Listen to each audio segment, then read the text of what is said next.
Welcome back, heroes! Have you ever wondered what spurred the stars into being? Just who exactly screwed in the light bulbs that dot Azeroth's night sky?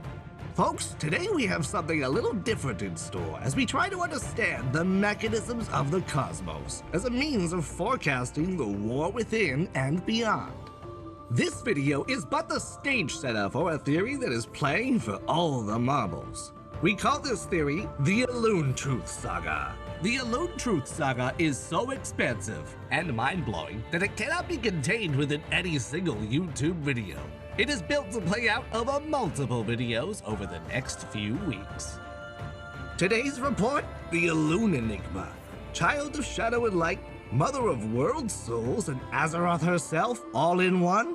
I'm your host, Nazax, broadcasting from Knowledge Wars headquarters, and I'm joined today by a fellow long-eared friend hailing from the forests of Kalimdor. Larandir, say hello, we're live. I am honored.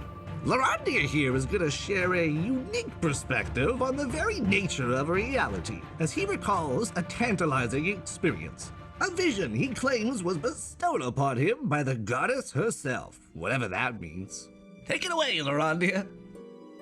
It was on a night like this, not long ago, that I found myself unbalanced and weary, sat beside a moon well. Beseeching the goddess, I prayed to the Mother Moon, asking for wisdom and truth. Long I gazed into the moon well, allowing its arcane energies to wash over my mind, until lucidity from this world receded, and my vision gave way to a greater light. Passed I beyond even the emerald dream as my spirit, lifted from reality, wandered in search of answers. Then I heard a song. Its tone was melancholic yet hopeful, familiar as it was unknown, and I felt drawn to it. As I neared the source, a vivid radiance began to fill my sight, one that I at first perceived as a mere fraction of the goddess's light, but then realized it was a greater, more complete whole to a fraction that I previously knew. The radiant song filled my spirit, hurling my consciousness through time, and a vision of all was revealed to me. First, there was light. I watched in awe as a boundless prismatic sea swelled into symphonies of joy and hope, expanding and shifting form without end. However, as the energy expanded, pockets of it faded and dimmed, darkening into a cold nothingness. Then there was void. Just as the light had expanded, so too did this vampiric force, devouring all energy in its wake and twisting creation inward to feed upon itself. As they moved against each other, a mounting tension between these two opposing yet inseparable energies catalyzed a series of indescribable explosions, rupturing the fabric of creation. Okay, sounds familiar so far. From the collision of these two magnificent forces, I watched as a new realm unfolded into existence.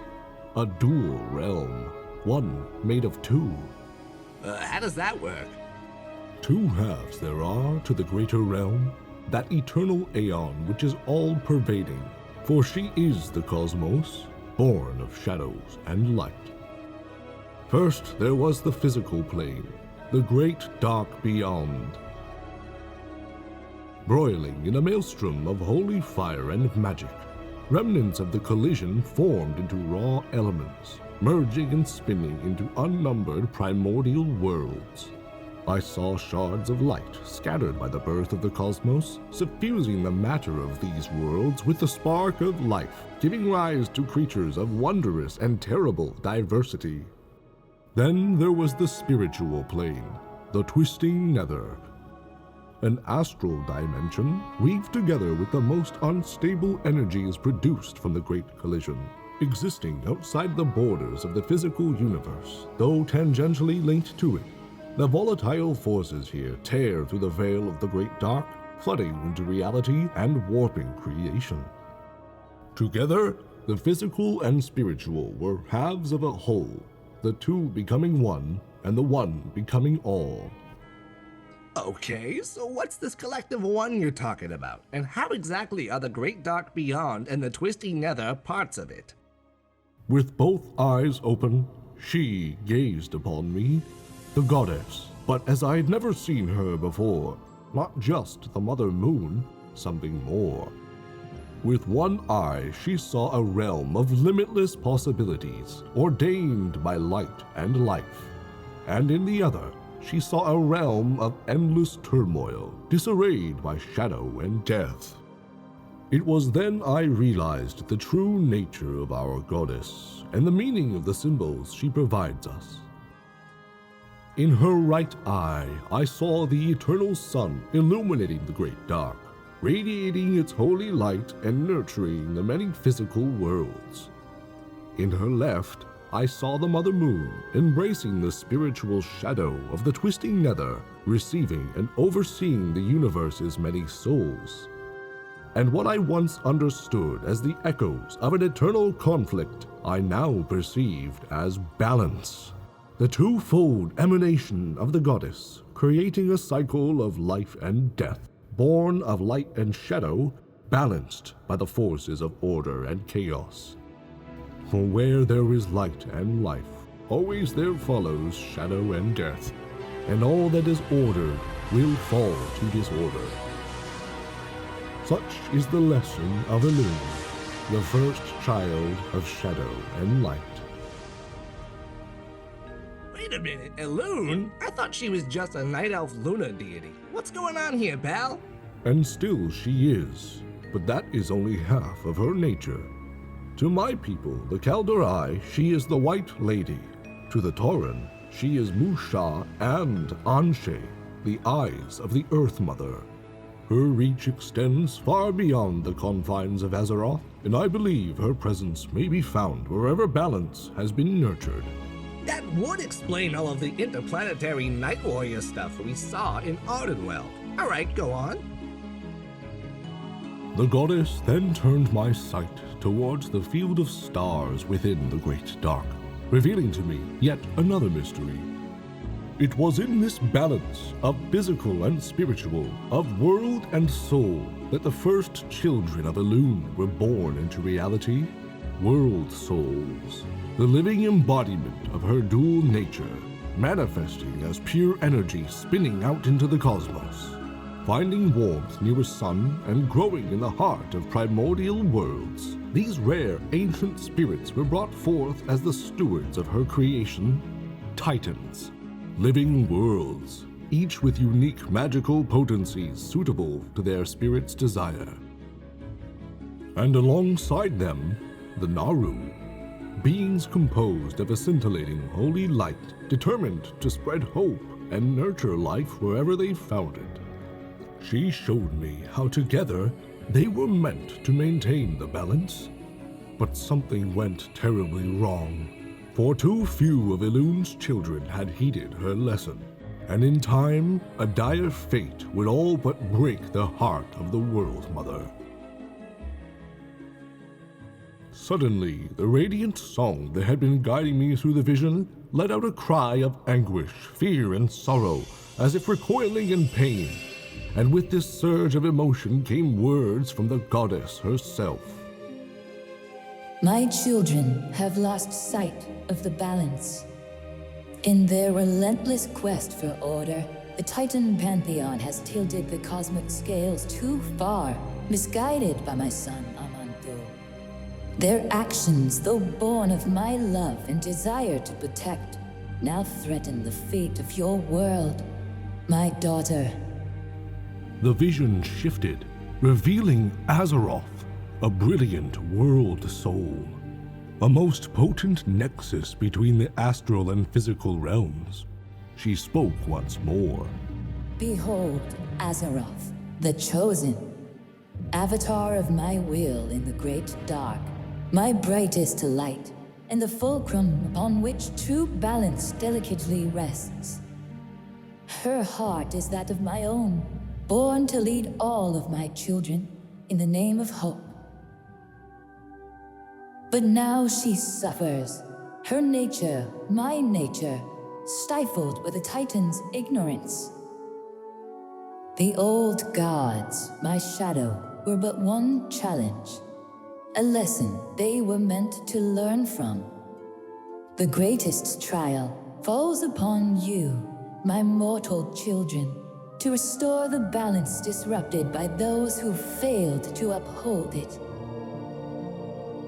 Undo Falador. And with that final message, she allowed me to meditate in Azeroth's warm glow, reflecting on the symbols and mysteries she presented. It paints a pretty picture, but hold the phone, Moon Boy. You telling me that this mother of all is to blame for the Black Empire? If what you're saying is true, then what does that mean for all the cruel, twisted nastiness in the universe like demons and the void? Consider the lesson of the Shah. Wrought of the remains of the old god Yasaraj, these malevolent, shadowy spirits manifest from within the hearts of those who let their passions overwhelm them. They are the manifestations of an unbalanced soul, and simply drowning out the darkness with nothing but light will only deepen the unbalance. Right, so you're saying everybody needs a little bit of darkness in them, even this whole universal deity thing. It is our very nature, as it is hers and Azeroth's. This is why she reveals herself as the ever-changing moon with its many phases, a symbol and guide to integrate our inner shadows. Fascinating. But how does this relate to those big baddies we keep hearing about, the Void Lords? Before life had cast its shadow as death, there was the shadow of the light, which is the void. As I understand it, she and all of her children are born of these two cosmic fundamentals, and there are perhaps no finer examples that we know of to testify to this concept than that of the Naaru. Ah yes, the Naaru, those glorified sparkly wind chimes who act like they've got it all planned out and then go dark the moment you need them. You know, now that you mention it, remember back in Legion when Khadgar had this wacky theory that Elune created the Naaru during the Great Ordering of Light and Shadow? And we actually used the Tear of Elune to activate Zera's heart. That's making a lot more sense now. I mean, they have been described as pretty much the angels of the Warcraft universe by Metzin himself. Maybe there's more to this connection between Elune and the Naaru than we gave it credit. Even on the orcish homeworld of Draenor, the fallen Naaru Kara was considered sacred by the Shadow Moon clan, which they called the Dark Star.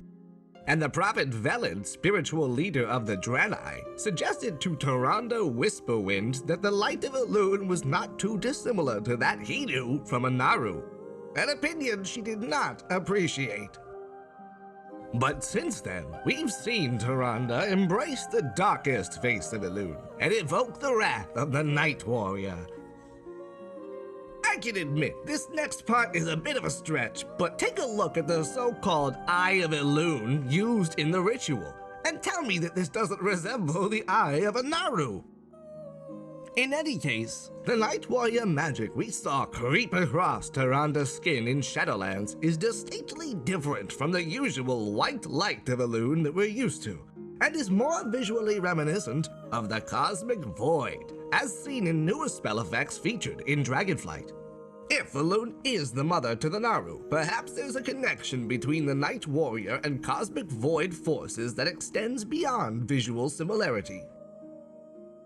Because you see, the Naaru, proposed children of Elune, have a habit of falling to the Void, and actually becoming Void Lords. We saw some of this in the Priest Order Hall in Legion, the Netherlight Temple, where Soraka the Light Eater, a Void Lord, is restored to her Naaru form, Sara. So, we're getting a little wrapped up in this whole Naaru thing, but Loranda, you said she's also the mother of the Titans and Azeroth? It's arguably a big enough leap to imply that she created one of them. So why the double jump up the cosmic ladder? And what's going on with things like the Winter Queen and Primus from the Shadowlands referring to her as sister and counterpart in the realms of life? There is much to ponder and deepen our understanding of in these regards. Perhaps at another time, but for now, hear these mysteries as answers. Inquire as to who created the Winter Queen with the image she bears, and why they chose that role and form for her. Consider that little sisters can be born long after the eldest and are not necessarily equal. Let us not forget that the priestesses of the Mother Moon are known as the Sisterhood of Elune, referring to each other as such. And of course, the realms of life, why they are here and now, the reality we know. For it is when we die that our souls enter the realms of death, some regenerating in the spiritual nether to be born again as life through the Emerald Dream. But do you think that the Titans would truly ignore the spirit of life and leave an ethereal plane such as the Nether unmarked by their hubris and order? Easy, fella. Are you implying that the Titan Pantheon ordered portions of the Twisting Nether, using Azeroth to create the Shadowlands and the Emerald Dream as we know them? If not the Titans, then surely some other agents of order. Now that you mention it, that whole Covenant shebang really is a big sorting system for souls. Not exactly random or natural. And then there's Aenar the Lifebinder, patron titan of the Emerald Dream, who is known to have a deeper love for Elune than the other titans. Not only is she credited for gifting her keeper with the first tier of Elune, the pillar of creation that we activated the heart of the Prime Naaru with, but recently we learned in patch 10.2, Guardians of the Dream, that she is said to have planted the first world tree, Elune here, using a branch of the mother world tree, Garnier, and naming it after her beloved Elune. Think about the green dragon aspect to Ysera, who is not just blessed with Aenar's powers, but has always been favored by Elune, serving as ward to the dream. Clearly, there's quite the connection, but what exactly created that first tier of Elune? In Chronicle, Aenar's designated keeper Freya is said to have bound the spirits of the wild gods to the Emerald Dream at Mount Hyjal. This almost sinister phrasing has to make us wonder about Aenar's title as the Lifebinder, and question the nature of the Emerald Dream as we know it. Wouldn't you shed a tear if you were peer-pressured by your brothers into subjugating your sister, that is technically speaking also your mother? Or even worse, what if you were the one being used by your Titan children to ensnare powerful spirits and use their souls as they please? It almost makes my eyes water. Now, why would Aenar consider Azeroth to be her mother, you ask? Let's quickly recall the Well of Eternity and its mysterious connection to Elune. Ancestors to the Night Elves, the mystical dark trolls, had found the well and began worshipping the moon goddess Elune, who they believed was bound to the Well of Eternity itself. And they had a strange notion that the goddess's essence was sleeping inside the well during the daytime. These trolls communed with Elune and began to discover Titan-forged words such as Kalimdor, eventually calling themselves the Kaldorai, and becoming the Night Elves we know. The first Night Elf society that bloomed around this area named their capital city Elundris, meaning the Eye of Elune. This is really beginning to add up, Larandia. What used to seem like the scattered seeds of a story waiting to blossom can now be seen in this new light as the interconnected, epic lineage of Elune, rooted into the foundations of the Warcraft cosmos. In her infinite wisdom, Elune sees the universe not as threads of light and dark to be separated, but to be woven together. She understood that neither light nor shadow could or should reign supreme. She bestowed upon us a sacred charge to recognize that balance is not a state to be achieved and forgotten, but a service to be continually embraced and humbled by. There is much work to be done, though I have faith in the goddess. Unto Falador, let the balance be restored.